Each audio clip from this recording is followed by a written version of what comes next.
Hello बच्चों, कैसे हैं आप सब। चलिए, तो आज की इस वीडियो में हम सीखेंगे स्पेशली बहुलक को, जो सांख्यिकी का एक टॉपिक है। 10th क्लास के मैथ्स के 14वां चैप्टर सांख्यिकी या स्टैटिस्टिक्स जो है उसका एक टॉपिक है बहुलक, जिसको बहुलता या मोड भी कहते हैं। ये बहुलक, बहुलता या मोड जो है ये बोर्ड एग्जाम के पॉइंट ऑफ व्यू से बहुत इंपॉर्टेंट है। यहां से जो क्वेश्चन वो दो टाइप का पूछता है। मतलब अभी हम जो भी कर रहे हैं, पहले एक बात बता देते तुमको, ऐसे बहुलक से 5 नंबर वाला भी क्वेश्चन आता है, लेकिन अभी जो हम कर रहे हैं वो अवर्गीकृत आंकड़ा का कर रहे हैं। तो यहाँ से ऑब्जेक्टिव टाइप क्वेश्चन जो है 1 मार्क्स वाला क्वेश्चन जो है वो आता है बहुलक से। तो हम अगले 5 मिनट में इसको पूरा कंप्लीट करेंगे। ये काफी इंपॉर्टेंट है, बस इतना बात जान लो। सुनो, अब इसमें क्या है ना, सबसे इंपॉर्टेंट चीज क्या है बहुलक में, कि ये बहुलक जो है काफी छोटा है। बहुलक बहुत बड़ा टॉपिक है नहीं, अवर्गीकृत वाला। अब क्या है कि 5 मिनट का समय दे करके आप एक नंबर एकदम आराम से उठा सकते हो। ये ऐसा मतलब की टॉपिक है कि एक बार ध्यान से देखो, क्लियर हो गया, फिर वो एक नंबर आएगा ही आएगा। इसका एक हिसाब किताब ये है, हर साल ऑब्जेक्टिव में एक क्वेश्चन यहां से रहता ही है, एकदम 100% है। पिछले 15 साल का आप क्वेश्चन उठा के देखिए, बहुलक होगा बिहार बोर्ड के एग्जाम में, 10th के एग्जाम में। चलिए, तो ठीक है, हम बात करते हैं बहुलक या मोड पे या बहुलता पे कि ये होता कौन सी है। देखिए देखिए, बहुलक मतलब कि बहुत सारा मतलब डाटा दिया होगा। जैसे बता देते हैं यहाँ पे कि 2 3 4 2 5 2, मतलब डाटा दिया हुआ है। इसमें ये सब चार मान है या प्रेक्षण है। इन सभी में जो सबसे ज्यादा बार शामिल हो, मतलब कोई एक संख्या जो इसमें सबसे ज्यादा बार शामिल हो, उसका लक सबसे अच्छा है। तो हम इस तरह मतलब लॉजिकली अगर बात करते हैं बहुलक पे, ताकि आप ठीक से समझ पाओ, मतलब एक लॉजिकल बहु और लक थोड़ा सा समझो कि जिस संख्या का लक बहुत अच्छा हो, जिस संख्या का लक बहुत अच्छा हो, उस संख्या को या उस चर मान को हम बहुलक कहेंगे।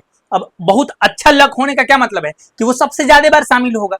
तो ऐसे चेक कर लेते हैं, यहाँ पे देखना इस वाले क्वेश्चन में, या यहाँ पे हम एक एग्जांपल जो दिए इसमें आप ध्यान से देखेंगे तो इसमें आपको दिखेगा कि 2 3 4 2 5 2, इसमें बहुत सारी संख्याएं हैं। इसमें आप देखेंगे कि सबसे ज्यादा टाइम 2 आया है। वो कितने टाइम आया है? तो 3 टाइम आया है, 3 बार आया है। और यहाँ पे देखेंगे कि 3 कितने बार आया है? 3 मात्र 1 बार आया है। 4 कितने बार आया है? तो 4 जो है ये भी 1 बार आया है। 5 कितने बार आया है? तो ये भी 1 बार आया है। तो जो सबसे ज्यादा बार शामिल हो वही बहुलक होता है उस आंकड़ा का। तो इस आंकड़ा का बहुलक क्या होगा? तो इस आंकड़ा का बहुलक यही 2 होगा।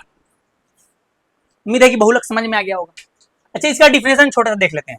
किसी सांख्यिकीय आंकड़ों के समूह में, मतलब कि सांख्यिकी का जो आंकड़ा दिया है उसके समूह में सबसे अधिक बार आने वाली जो संख्या है उसे ही बहुलक या बहुलता कहते हैं।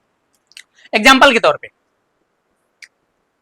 यदि 2 4 4 4 5 6 6 7 अगर दिया है, तो यहां सबसे ज्यादा बार कौन आ रहा है?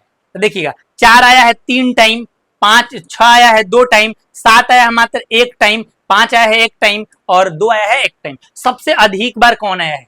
4। तो इस आंकड़ा का बहुलक या बहुलता कितना होगा?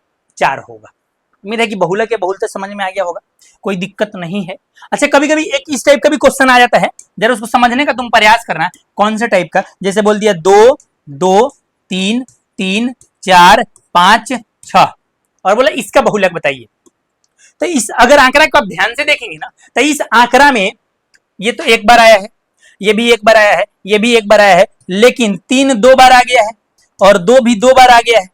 तो यहाँ पे अधिकतम बार मतलब कि 2 और 3 आया है, तो और दोनों की बराबरता समान है। तो इस टाइम में बहुलक क्या होगा?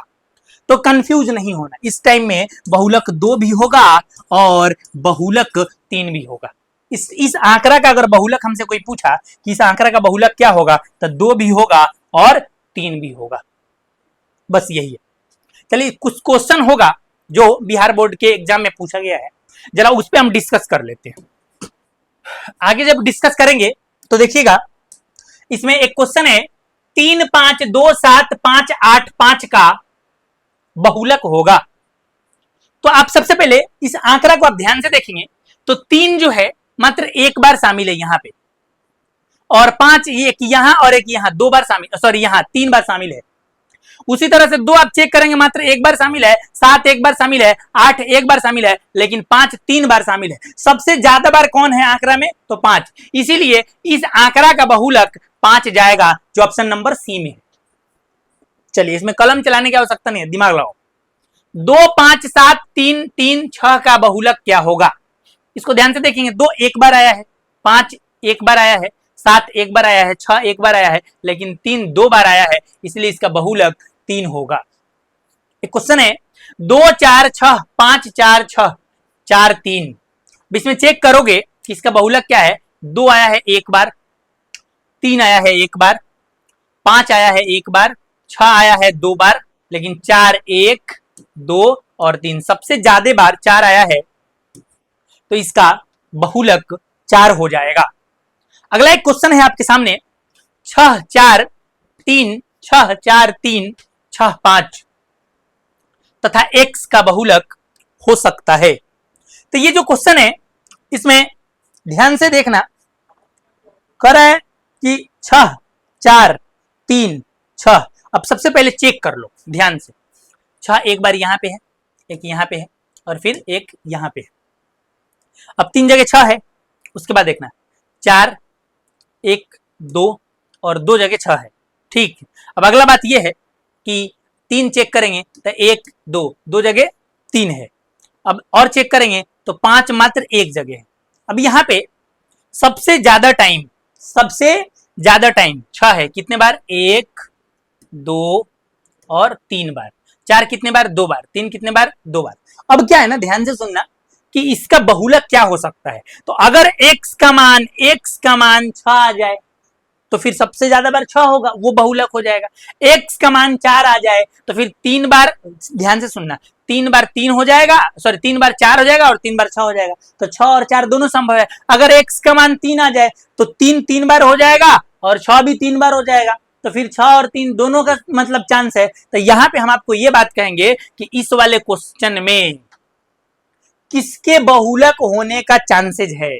तो 6 के भी, 3 के भी और 4 के भी। तो इसका आंसर होगा 6 तथा 4 तथा 6 दोनों, 3 तथा 6 दोनों, ये भी नहीं, ये भी नहीं, सिर्फ 5 ये भी नहीं, ये आंसर होगा 3 4 तथा 6। इसमें से मतलब कि कोई भी हो सकता है, क्योंकि इसका लॉजिक बताते हैं आपको। इसका मेन लॉजिक क्या है, देखिए इसमें 6 कितने बार आया है? 3 बार। 4 कितनी बार आया है? 2 बार। और उसके बाद 3 कितने बार आया है? तो ये भी 2 बार। अब क्या है कि 5 कितने बार आया है? तो 1 बार। अब बच कौन गया इसमें? तो एगो x। अब x का मान क्या होगा? अगर x का मान 4 हो जाए तो फिर यहाँ पे ये भी 3 बार हो जाएगा। अगर x का मान 3 हो जाए तो ये भी 3 बार हो जाएगा। तो उस टाइम में ये तीनों बहुलक हो सकता है, मतलब तीनों एक साथ नहीं होगा। अगर ये एक बढ़ जाए, भले x का मान अगर 4 हो जाए तो ये और ये 6 और 4 बहुलक हो जाएगा। अगर ऐसा हो कि मतलब x का मान 3 हो जाए तो 4 नहीं होगा, 6 और 3 होगा। संभावना किसका किसका है? तो इन तीनों का संभावना है, इसीलिए इसका आंसर 3 4 तथा 6 होगा। चलिए, उम्मीद है कि समझ में आया होगा। बस इतना ही क्वेश्चन लेके आए थे ताकि मतलब तुम बना पाओ और समझ पाओ। चलिए, तो फिर हम नेक्स्ट वीडियो में एक नए छोटे से टॉपिक के साथ आएंगे। उम्मीद है कि समझ में आया होगा और इसको आप ध्यान से अगर सीख लिए हो तो एकदम 100% एक नंबर छूटेगा नहीं। वीडियो अच्छा लगा हो तो इसको लाइक करो और अपने दोस्तों में शेयर करो ईमानदारी से। चलिए, मिलते हैं नेक्स्ट वीडियो में। धन्यवाद।